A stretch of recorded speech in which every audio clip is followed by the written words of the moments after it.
পাই আমরা দেখা যায় যে আমরা কোথায় জন্য অনেক আগায় যায়, যেটা আমরা পিছিয়ে থাকি। আবার প্রমোশন পেতে পেতে এমন পর্যায়ে চলে যায় যে আমরা কেমন নতুন গ্রেডে ঢুকলাম তখন ওদেরকে স্যার সম্বোধন করে না। শুধু ডিপ্লোমা নয় 100% কোর্সের মাধ্যমে সেখানে ইমপ্রুভ হতে পারে। আমরা যারা বিএসসি করতেছি তাদের বিএসসি এগ্রিকালচার তারা এর মধ্যে ইমপ্রুভ হতে পারে না, কিন্তু আমরা চাই এটা সবার জন্য উন্মুক্ত করে যারা যারা বিএসসি আমরা বিএসসি এবং ডিপ্লোমা সবাই যেন এটার মধ্যে এই দশম গ্রেডে যেন যারা সবাই ইমপ্রুভ হতে পারে। আর আমাদের হচ্ছে দ্বিতীয় যে দাবি ছিল সেটা হলো যে এই দশম গ্রেড থেকে নবম গ্রেডে ওরা 33% কোঠা রেখে যে ওরা প্রমোশন পাবে, কিন্তু আমরা চাই এখানে কোনো প্রমোশন না হোক, আবার নবম গ্রেডে সরাসরি যেন কোনো পরীক্ষা বা কোনো কিছু মাধ্যমে ইনক্লুড হয়, দশম গ্রেডে যেন প্রমোশন পেয়ে নবম গ্রেডে না আসে। আর আমাদের যে থার্ড নাম্বার যে আমাদের দাবি ছিল সেটা হচ্ছে আমরা যারা বিএসসি এগ্রিকালচার তারাই কৃষিবিদ এই টাইটেলটা ধারণ করার ক্ষমতা রাখে, বাইরে কেউ রাখে না। ডিপ্লোমা আমরা কি করে ডিপ্লোমা ডিপ্লোমা কৃষিবিদ আমরা এটা বলতে বলতে একটা টাইমে বলে না আমরা কৃষিবিদই, কিন্তু ব্যাপারটা হচ্ছে ওরা কিন্তু আমরা যেভাবে থিওরিটিক্যাল এবং প্র্যাকটিক্যাল স্টাডিগুলো করি সেটা কিন্তু ওরা করে না।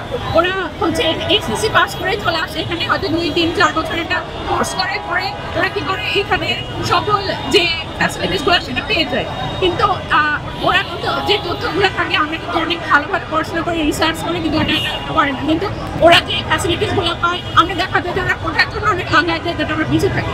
আবার প্রমোশন পেতে পেতে এমন পর্যায়ে চলে যায় যে আমরা কেমন নতুন গ্রেডে ঢুকলাম তখন ওদেরকে স্যার সম্বোধন করে না, কিন্তু ব্যাপারটা হচ্ছে যে আমরা কিন্তু ওদের সাথে ক্যাপাবিলিটি ওদের থেকে বেশি, কিন্তু আমাদের সাথে এক ধরনের মানে এইটাই সিন্ডিকেট এখানে আসলে। তো আমরা যাচ্ছি আমরা ছাড়া লাইক বিএসসি এগ্রিকালচার ছাড়া যেন ডিপ্লোমা বা অন্য কেউ কৃষিবিদের টাইটেল ধারণ না করে।